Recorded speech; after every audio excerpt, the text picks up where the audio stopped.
Assalamualaikum warahmatullahi wabarakatuh. Sa'id bin Zaid ini radhiyallahu anhu waktu jadi gubernur lalu dia merasa ada kemewahan, istana-istana besar, pakaian mewah, jadi gubernur di Syam. Orang-orang Bizantium ini biasa hidup dalam kemewahan gitu kan. Dia tidak mau lagi, dia turun. Dia minta kembali ke Madinah. Waktu kembali ke Madinah pun dia lihat muslimin sudah banyak ghanimah, berubah bukan seperti zaman Nabi SAW, dan dia tidak suka itu. Maka dia pun pergi ke wilayah Aqiq namanya. Aqiq ini sebuah lembah, kurang lebih jaraknya 7 km dari Masjid Nabawi. Waktu itu masih tidak ada orang tinggal. Nanti di zaman Utsman bin Affan baru mulai penuh wilayah Aqiq itu. Dia tinggal di sana, dan di sana ada satu wanita yang bernama tadi Arwah binti Uwais. Arwah binti Uwais ini punya tanah di situ. Sa'id bin Zaid membeli tanah di sekitar situ, gitu kan? Dan meletakkan patokan tanah antara dia dengan Arwah ini. Ternyata datanglah angin yang besar pada saat itu sehingga membuat patokan tanah mereka tertimbun dengan tanah, jadi tidak jelas. Lalu Arwah ini melapor kepada Marwan, pada saat itu gubernur Madinah, mengatakan Sa'id bin Zaid ini mengambil tanah saya melebihi patokan tanahnya.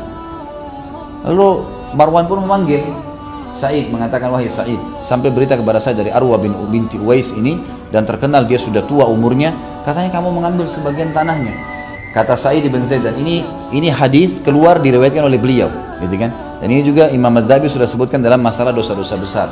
Sa'id mengatakan, ya pada saat dilaporkan, apakah aku mengambil sebagian dari tanahnya setelah aku mendengarkan Rasulullah SAW bersabda? Rasulullah SAW menyampaikan kepadaku pesan. Kata Marwan, apa pesan Nabi SAW kepadamu? Dia mengatakan, saya mendengarkan Rasulullah SAW bersabda, man akhadha shibran minal ardi zulman tuwikahu ila sab'aradin. Barang siapa yang mengambil satu jengkal tanah secara zalim, niscaya tanah itu sampai 7 lapis akan dipikulkan kepadanya. Dan ada beberapa riwayat, dalam riwayat-riwayat sahih semuanya diriwayatkan oleh Sa'id bin Zaid berhubungan dengan hadis ini. Hadis ini dikatakan siapa yang mengambil satu jengkal tanah secara zalim, maka akan dikalungkan pada lehernya 7 lapis tanah pada hari kiamat sampai dihisapnya manusia. Kata Sa'id, masuk akalkah saya ingin mengambil alih tanah setelah saya dengar itu? Dan kau tahu siapa saya, wahai Marwan, jadi kan gubernur Madinah pada saat itu.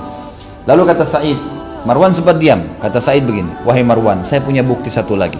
Kau nggak usah khawatir tentang saya ini benar.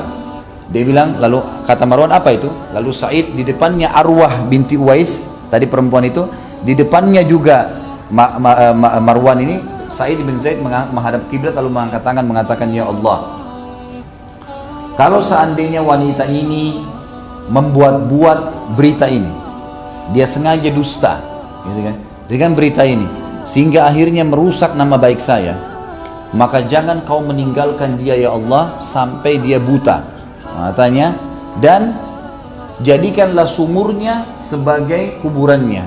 Jadi ternyata di tanahnya Arwah ini ada sumur, ya, sumur itu selalu dia jadikan sumber penghidupannya, gitu kan. Dan Arwah ini selalu merasa bangga dengan sumur itu, dan sumur itu dekat dengan perbatasan tanahnya Sa'id. Maka dia mengatakan, dan jadikan sumurnya sebagai, ya, kuburannya. Subhanallah, dibiarkanlah berjalan waktu. Tentu hak Marwan tidak hukum Sa'id, jelas kan gitu. Dan Sa'id mengatakan tidak ada masalah, kita biarin aja, kalau dia mau ambil tanah saya silakan diambil sebagian yang dianggap itu. Berjalan waktu, subhanallah, datang banjir di Madinah. Banjir ini mengangkat sebagian tanah di Wadi Aqiq, gitu kan, di lembah Aqiq, sehingga muncul kembali tanda tanah itu, tanda-tanda asli setelah Arwah ini mengambil tanahnya Sa'id bin Zaid. Maka orang-orang pun hanya menyaksikan, ternyata betul Sa'id yang benar. Ke hari yang sama, Arwah dengan izin Allah buta matanya. Dan pada saat dia sedang merangkak-rangkak di tanahnya untuk meraba-raba tanahnya dia, untuk jalan memeriksa tanahnya, akhirnya dia dekat sumurnya dan jatuh, akhirnya meninggal dunia di dalam sumur yang ada di tanahnya itu. Jadi ini ulama masukkan dalam doanya yang mustajab yang dinukil oleh para ulama. Allahu a'lam.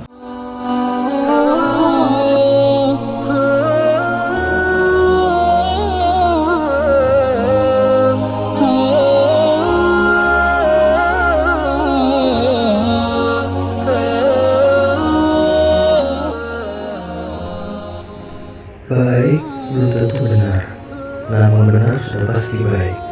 Kebaikan dan kebenaran hanya milik Allah yang Maha Suci dan Maha Tinggi.